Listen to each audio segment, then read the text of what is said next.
अस्सलाम वालेकुम रहमतुल्लाह। इस एक हफ्ते के अंदर अंदर एयरलाइन का रूल तब्दील होने की वजह से 3 पाकिस्तानी फैमिलीज़ को अच्छा खासा नुकसान हुआ क्योंकि वो अपनी टिकट्स पे ट्रैवल नहीं कर सके। और ये वो 3 फैमिलीज़ हैं जिनका मेरे साथ रब्ता हुआ। पता नहीं इसके अलावा कितनों को ये मसला जो है वो पेश होगा, कितने लोग इसको फेस करते होंगे। सबसे पहले मैं आपको ये बता दूं कि आप चाहे किसी भी एयरलाइन पे ट्रैवल करना चाहते हैं, आप इंटरनेशनल ट्रैवल करना चाहते हैं, कोई भी एयरलाइन है, तो 2 चीज़ें अपने माइंड में रखिएगा। सबसे पहले ये जो मसला पेश आया, जितने भी ये 3 फैमिलीज जिनका मेरे साथ रब्ता हुआ, उनका ये कहना था उनकी टिकट थी सऊदी एयरलाइन की, जो कि बहुत एक अच्छी एयरलाइन मानी जाती है। उनकी सऊदी एयरलाइन की टिकट थी, सऊदी अरबिया से पाकिस्तान आ रहे थे, तो बोर्डिंग 1 घंटा पहले ही बंद हो गई। फ्लाइट से पूरा 1 घंटा पहले बोर्डिंग उन्होंने बंद कर दी। उसके बाद वो कहते हैं हमने 1000 मिन्नतें की, लेकिन कोई बंदा वहाँ पे हमें किसी किस्म की सपोर्ट नहीं कर सका, जिसकी वजह से फिर हमें टिकट जो है वो हमारी ज़ाहिर सी बात है उस पर ट्रैवल नहीं कर सके, कैंसिल हुई। तो फिर उसके बाद उनको दोबारा नई टिकट लेनी पड़ी। अब यहाँ पे 2 चीज़ें, सबसे पहले आप इस रूल को समझ लीजिएगा। अब अगर आप इंटरनेशनल ट्रैवल करना चाहते हैं तो काइंडली फ्लाइट के टाइम से पहले अपने माइंड में रखें कि 1 घंटा पहले बोर्डिंग जो है वो बंद हो जाएगी, जो कि पहले 30 से 35 मिनट होते थे। मैक्सिमम ऐसा भी देखा गया कि अभी 15 मिनट भी रहते होते हैं और बोर्डिंग जो है वो ओपन होती है।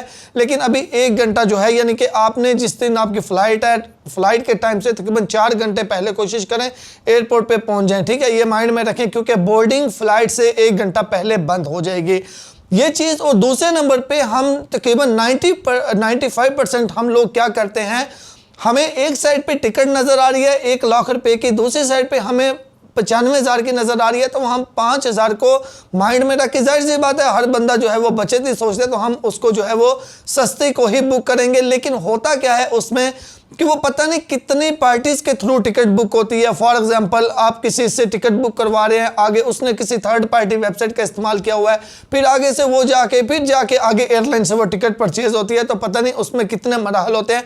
तो कोई भी इंटरनेशनल ट्रैवल बल्कि डोमेस्टिक भी ट्रैवल करना चाहते हैं, तो मैं आपको हमेशा रिकमेंड करूंगा, जो आपको फ्लाइट अच्छी लगती है, जो आपको एयरलाइन अच्छी लगती है, आप उनकी बुक कर लें। लेकिन उनकी ऑफिशियल वेबसाइट से, ऑफिशियल उनका कोई जितना कोई ट्रैवल एजेंट है जो ऑफिशियल, यानी कि यहाँ उनका अपना ही कोई ट्रैवल एजेंसी है, यानी कि कोई भी एयरलाइन है, या अपनी उस एयरलाइन के ऑफिस से बुक करें। ये जो थर्ड पार्टी वेबसाइट्स होती हैं यहाँ पे, अच्छा मैक्सिमम लोग कहते हैं मैंने भी टिकट बुक की, मुझे तो कोई मसला नहीं बना।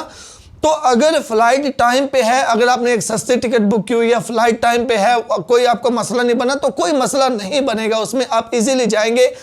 लेकिन अगर फ्लाइट आपकी कैंसिल हो जाती है, तो ऐसे थर्ड पार्टी वेबसाइट से जो अपनी टिकट्स ली होती हैं उनको रिफंड करना या चेंज करना पूरा एक अजाब बन जाता है, और तकरीबन बहुत से केसेस में ये नामुमकिन हो जाता है। तो अगर आपने मुतलका एयरलाइन से डायरेक्ट वेबसाइट से या उनकी ऑफिशियल वेबसाइट, उनके ऑफिशियल वेबसाइट से या वेबसाइट से या उनके ऑफिशियल ऑफिस से बुक की होगी, या बेशक आपने किसी ट्रैवल एजेंट से की होगी जो एक अच्छा यानी कि काम कर रहा है, जो प्रॉपर कंपनी के साथ या प्रॉपर एयरलाइन के साथ एक प्रॉपर ट्रैवल एजेंट की तरह काम कर रहा है, थर्ड पार्टी इस वेबसाइट्स का इस्तेमाल करके सस्ती टिकटों के चक्कर में आपको इस तरह की कोई टिकट नहीं बना के दे रहा, तो फिर आपको कोई मसला पेश नहीं आएगा।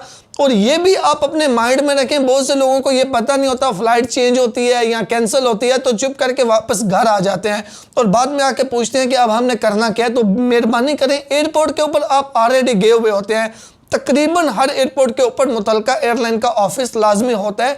तो अगर आपकी फ़्लाइट कैंसिल होती है तो चेंज होती है, तो घर आने से पहले उसी टाइम वहाँ पे ही उस एयरलाइन के ऑफिस में जाएं, वहाँ पे जाके थोड़े बहुत पैसे अगर देने पड़ते हैं जैसे भी करके, तो वो मैनेज करके वापस आएँ। ये नहीं कि एक बार घर आ जाएं फिर सोचें कि अब मैं 2 घंटे सफ़र करके एयरपोर्ट पे जाऊँ, इससे बेहतर है मैं नई टिकट ले लेता हूँ। तो एक नुकसान हो चुका होता है, एक आप ऊपर से डबल कर लेते हैं। तो मेहरबानी करें, जिसने भी इंटरनेशनल या डोमेस्टिक ट्रैवल करना है, आपने बाय एयर सफ़र करना है, तो इन चीज़ों को अपने माइंड में रखें। ये नहायत अहम चीज़ है कि थर्ड पार्टी वेबसाइट्स का इस्तेमाल करके टिकट ना लिया करें।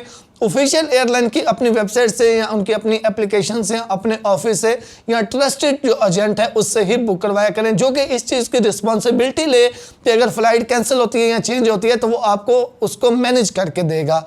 शुक्रिया, जज़ाकल्लाह।